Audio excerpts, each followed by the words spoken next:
वह रहस्य जिसका मैं उल्लेख कर रहा हूँ उसका इस पुस्तक में कम से कम कोई 100 बार उल्लेख किया गया है।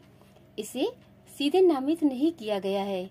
इसके अधिक सफलतापूर्वक काम करते दिखने के लिए इसका महज पर्दाफाश किया जाता है और दृष्टि में लाकर छोड़ दिया। जहाँ जो तैयार है और इसकी खोज कर रहे हैं इसे उठा सकते हैं। श्री कार्नेगी ने मुझे इसका कोई विशिष्ट नाम बताए बिना इतनी शांति से इसे मेरी तरफ उछाल दिया था।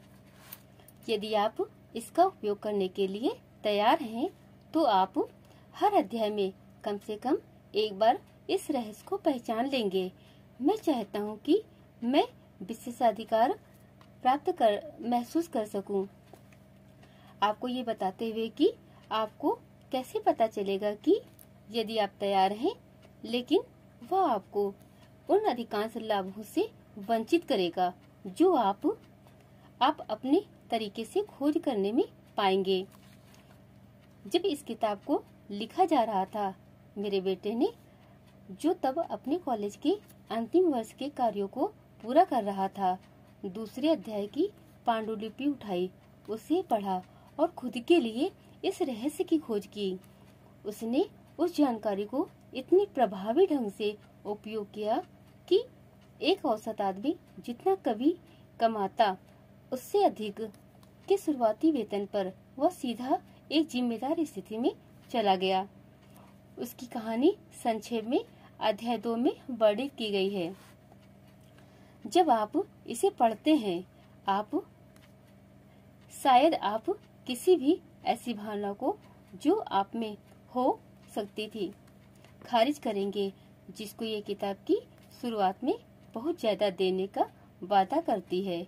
और भी यदि आप कभी भी हतोत्साहित होते हैं, यदि आपको कठिनाइयों से जूझना पड़ा है जिसने आपकी आत्मा को आपसे अलग कर दिया है, आपने कोशिश की और असफल रहे हैं, यदि आप कभी भी किसी बीमारी या शारीरिक दोष से विकलांग रहे हैं, तो मेरे बेटे की खोज की ये कहानी और कार्नेगी के सूत्र का उपयोग खोए हुए हौसले की रेगिस्तान में नखलिस्तान साबित हो सकता है जिसकी आप खोज कर रहे हैं। इस रहस्य का बड़े पैमाने पर विश्व युद्ध के दौरान राष्ट्रपति वुडरो विल्सन द्वारा इस्तेमाल किया गया था।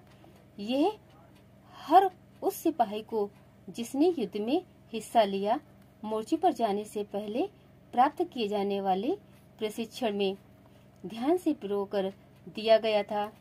राष्ट्रपति विल्सन ने मुझे बताया कि यह युद्ध के लिए आवश्यक धन जुटाने में एक मजबूत कारक था। 20 से अधिक साल पहले माननीय मैनुअल एल क्वेजोन यानी फिलीपीन द्वीप समूह के तत्कालीन आवासीय आयुक्त अपने लोगों की आजादी हासिल करने के लिए इस रहस्य से प्रेरित थे। उन्होंने फिलीपींस के लिए स्वतंत्रता प्राप्ति की और उसके पहले राष्ट्रपति बने। इस रहस्य के बारे में एक अजीब बात यह है कि जिन लोगों ने एक बार इसे हासिल किया और इसका इस्तेमाल किया, उन्होंने बहुत थोड़े प्रयासों से खुद को सफलता की ओर सचमुच उड़ान भरते हुए पाया। उन्होंने फिर से कभी भी विफलता की ओर मुड़कर नहीं देखा। यदि आपको इस पर संदेह हो तो इसे इस्तेमाल करने वाले उन लोगों के नामों का अध्ययन करें जहां भी उनका उल्लेख किया गया है। खुद के लिए उनके रिकॉर्ड की जांच करें और आश्वस्त हो जाएं।